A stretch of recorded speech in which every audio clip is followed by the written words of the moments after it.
السلام عليكم ورحمة الله وبركاته. من تصير جريمة في أي مكان بالعالم نسمع جملة دائما تتكرر، وهي احنا منتظرين نتائج الطب الشرعي، ومثل ما نقول نتيجة الطب الشرعي لها الكلمة الأخيرة بكل شيء، وهي اللي تحدد هذا الشخص يتحاكم أو لا، وهل فلان له علاقة أو لا، وغيرها من الاتهامات اللي الطب الشرعي يكون له الكلمة مسموعة بها. بس شلون الطب الشرعي له رأي مهم لهالدرجة هاي؟ وأصلا شلون يقدر يكتشف الجرائم؟ أهلا بكم، أنا محمد من قناة معلومات يومية.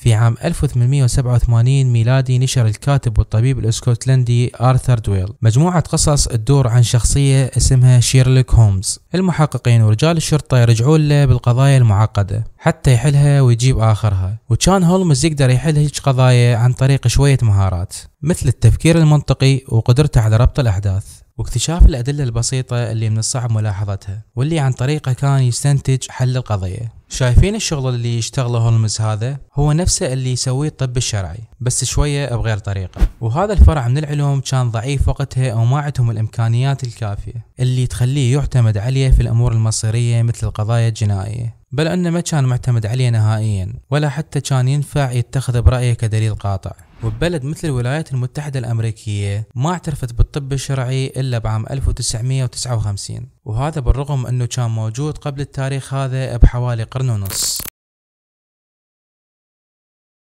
وبالفترة اللي اعترفت بها الولايات المتحدة الأمريكية بالطب الشرعي كان وقتها الطب الشرعي تطور بشكل يخلي العالم يثق به ويعتمد عليه. بس هنا يطلع لنا سؤال، يعني شنو الخطوات اللي يسويها حتى يقدر يكتشف الأمور الغامضة ويعرف ويحدد الجرائم من عدمها؟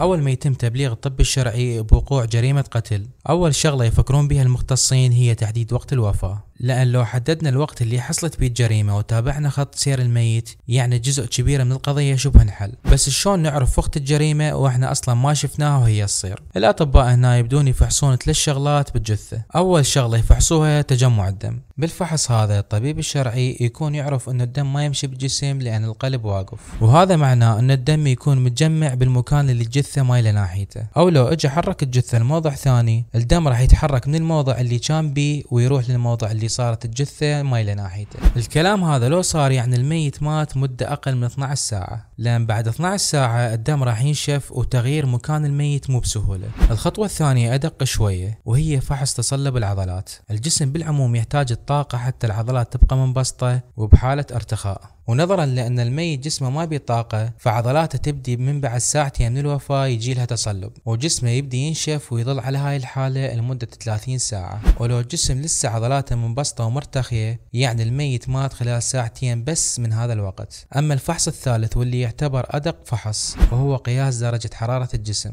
لما الشخص يموت درجة حرارة الجسم تقل 1.5 درجة مئوية كل ساعة، وبما أن درجة حرارة الإنسان الطبيعي تكون تقريبا 37 درجة مئوية، ولو الطبيب الشرعي لقى جسم المتوفي مثلا درجة حرارته 34 يعني الميت مات من قبل ساعتين. بالإضافة لهذا الطبيب يراعي درجة حرارة الجو، ولو الجو كان بارد يفرق بسرعة فقدان الجسم للحرارة. بل في بعض الأوقات الطب الشرعي يحلل أنواع البكتيريا أو الديدان اللي من الممكن تكون ظهرت على جسم المتوفي حتى يحددون عن طريقها وقت الوفاة. وبعد الفحوصات هاي كلها يطلع الطب الشرعي بجملته الشهيرة ويقول الميت هذا مات بحدود الساعة كذا.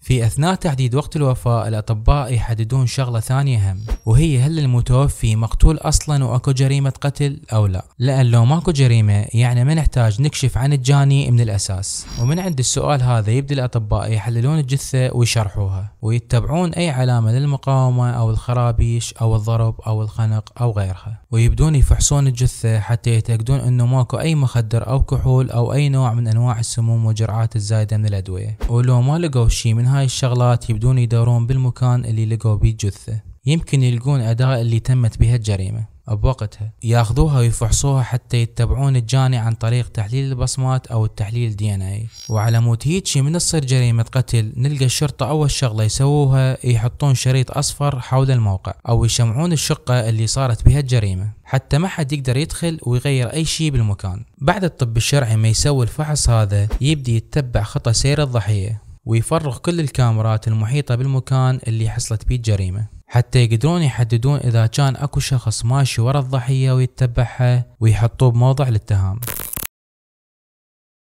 دائما اكو حالات هواي يتم التبليغ عنها كحالات اختفاء، او شخص يقول انه شاك فلان انقتل، او مثلا دخل للشقة ومن وقتها اختفى، او اي بلاغ من البلاغات هاي اللي يكون بيها اختفاء للضحية. الطب الشرعي هنا يبدي يلعب دور كبير ودقيق ويكشف عن وجود الجريمة اصلا من عدمها، وهذا يتم عن طريق انهم يروحون ويفحصون البيت اللي الناس شاكة به حصول الجريمة، وبعيدا عن تفريغ الكاميرات والتحقيق ويا الجيران والشغلات اللي الشرطة مسؤولة عنها. الطب الشرعي يكون مهتم اكثر انه يكشف عن وجود دم بالمكان، حتى لو كان المجرم مسح الدم زين ومسح اداة الجريمة وماكو ولا نقطة دم بالبيت، واللي اصلا تعتبر مهمة شبه مستحيلة، بس بالنسبة للطب الشرعي ما زالت مهمة سهلة، وهذا لانهم يسوون اختبار ويقدرون يكتشفون عن طريقه هل المكان هذا كان عليه دم وانمسح او لا، وهذا عن طريق مركبين كيميائيين يتم استخدامهم، وهم الفينول وبيروكسيد الهيدروجين. الطبيب الشرعي يحط على المكان اللي هو شاك به حصول الجريمة، ولو المركب الفينول تحول للون الوردي يعني المكان هذا فعلا كان عليه دم وانمسح، لأن الدم يحتوي على مركب الهيموغلوبين واللي يعتبر عامل مساعد بالتفاعل هذا. والفينول مو هي الطريقة الوحيدة اللي تستخدم في تتبع الآثار الدم، اكو مركب ثاني يتم استخدامه واللي عن طريقه يقدر الطب الشرعي يحدد هل فعلا اكو جريمة قتل او لا، وممكن به هم يكشفون أداة الجريمة عن طريق نفس الاختبار، ولو اكو شغلة بالبيت مثل سكينة او حديدة ومن هاي الشغلات التجرح ولقوا عليها دم غالبا يكون عليها بصمات. بالإضافة لهذا يقدرون يخمنون سلوك القاتل، هل القاتل يعاني من اضطراب نفسي معين او لا، او من خلال تتبع الجريمة اللي سواها وتصرفاته. يقدر الطب الشرعي يحدد الجانب النفسي للمجرم. اوقات النتيجة هي تساعد الطب الشرعي ان يضيقون الدائرة على الجاني، على الرغم من ان الطب الشرعي له فروع هواي ويجمع ما بين علوم هواي،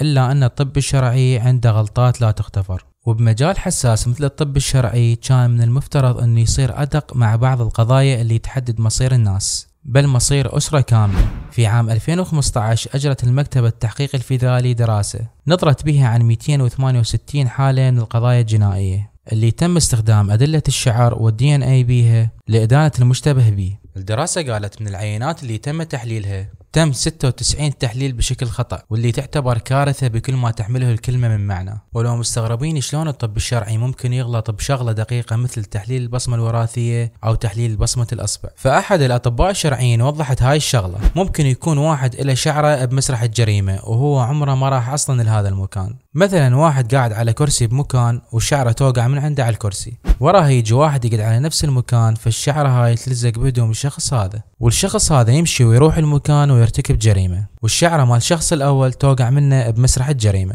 هاي بالنسبة لموضوع الشعره. أما بالنسبة لموضوع البصمات فالنتيجة النهائية بالعادة تكون من وجهة نظر الطبيب الشرعي، واللي ممكن يكون اختلط عليه الأمر وما حلل البصمة بدقة قوية. وحتى تقول الدكتورة روث إن الطب الشرعي محتاج نقلة وأدوات أكثر دقة من الأدوات اللي موجودة حاليا، وإحنا لحد الآن ما عندنا بيانات ومعدات كافية تخلينا نعرف الشعر المذكورة بالتحقيق اجت يمته ومنين. وها هي. ولا تنسون إذا عندكم أي سؤال اكتبوه بالتعليقات، أغلب الحلقات اللي نزلناها مسويها من تعليقاتكم. ومع السلامة.